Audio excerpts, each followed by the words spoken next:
बाकीच्यांनी हात वर नाही. कुणाच्या बापाचं पाणी आमच्या हक्काचं. अरे आमच्या हक्काचं पाणी मिळालंच पाहिजे. मिळालंच पाहिजे, मिळालंच पाहिजे, आमच्या हक्काचं पाणी मिळालंच पाहिजे. मिळालंच पाहिजे. मिळालंच पाहिजे, मिळालंच पाहिजे. अरे पाणी आमच्या हक्काचं.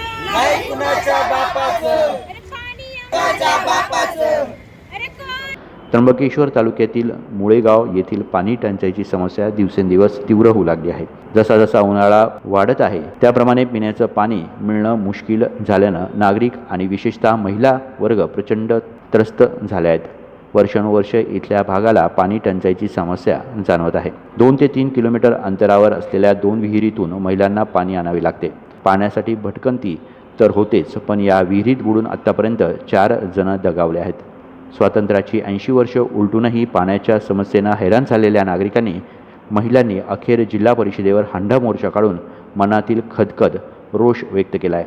कोण जावे नाही बुडाला पाणी पिणारे गडूळ पाणी असं प्यावं लागतं. मग त्यांनी हेच पाणी पिऊन दाखवा बरं. आणि मुलं बाळ सगळे आजारी पडतात. जुलाब कोणाला कोणाला वांट्या होत आहे. कोणी काय तर कोणी काय ताप सगळं रोगराई पसरली गावात. सरपंचांचं काही लक्ष नाही गावावरती. नाही त्यांचं बघताय फक्त आणि गावचं काय नाही बघताय. पंचायत सुद्धा नकोय. पंचायत सुद्धा नकोय आमच्या गावात. हो ना. आणि दुसऱ्यांच्या विहिरी पाण्याला जावा तर डायरेक्ट हंडी वतून घेताय विहिरीमध्ये. शिव्या गाळ करताय. दादी माणसं बाई माणसं पण शिव्या देताय. आमच्या विहिरीवरती म्हणताय पाण्याला यायचं नाही. आणि आम्ही काय करायचं? असं पाणी प्यायचं का मरायचं का लोकांनी हे पाणी पिऊन? आम्ही सकाळी निघालो होतो. सरपंचाने त्या बायांना अडवलं म्हण तुम्ही जर गेले तर पहा म्हण. मग त्या बायांना येऊन नाही दिलं. मग आता आम्ही एवढ्याच महिला आलो. हा तर सरपंचावर तुम्ही कारवाई करायला पाहिजे. विहिरीतलं पाणी एवढं खराब आहे का त्याच्या काही दुखून पाहते नाही का, त्याच्यात पावडर नाही का, काही नाही. पोरसोर एवढे आजारी पडले तर दवाखान्यात पैसा घालायचा का घरात परपंच चालवायचं. मुळेगाव पण आम्ही जसं या मुळेगावात येले एवढा गेलो ना आमच्या गावाला पाणीच नाही ना. आमच्या सासू सासऱ्यापासून पाणी नाही. मुळेगावाला पाणीच नाही. आणि आता तर डायरेक्ट दुष्काळ आहे पाण्याचा. टँकर होती त्यात आम्ही ते पाणी पितो. खाली पाण्याची लगेच अशी हे होती. गडूळ पाणी होतं. पोरं सोरं प्यात्या डाळवांच्या वसुल्यात. आता नाही घाम आमच्या पोरं सोरांना. हे बाहेरच्या पोरांनी काम केलं ते खाण्यावारे जाते का दवाखान्यात घालवायचे आम्ही. हा काय करायचं? पुढे गेलं तर पोरी सुद्धा पोरांना भेटती नाही. आम्हाला पाणी नाही तर इंडायला लागतोय. कुठं पाण्याला जरी गेले तर लोक म्हणतात तुम्हाला तेव्हा नाही का वाटलं पाणी घ्यावं. मग त्यांच्या मालकीच्या विहिरीत पाण्याला गेलो तर पहांडे फेकून द्यायचं.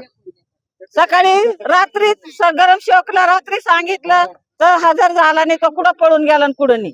म्हणा आता आमच्यावर तुम्ही मारकरी आले का, तुम्ही मारकरी आले का, एवढ्या बायाला म्हणा तुम्ही दबाव टाकला का, आमच्या घरावर दबाव टाकला का. त्या बाया बोलू लागल्या आम्हाला.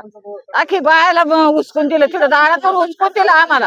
आणि त्यांच्या मावाल्यातल्या बाया कोणीच आल्या नाही. त्याला रात्रीला घेतो भांडला हरकत केली त्यांना यायला.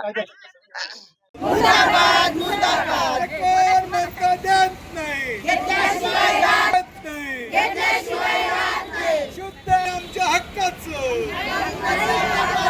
शुद्ध आणि पिण्यायोग्य.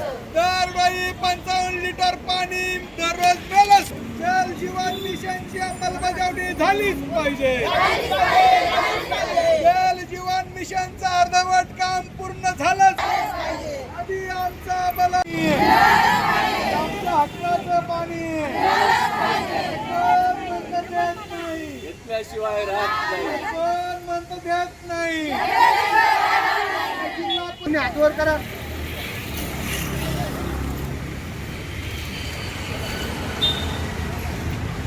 पाणी न देणारा शासनाचा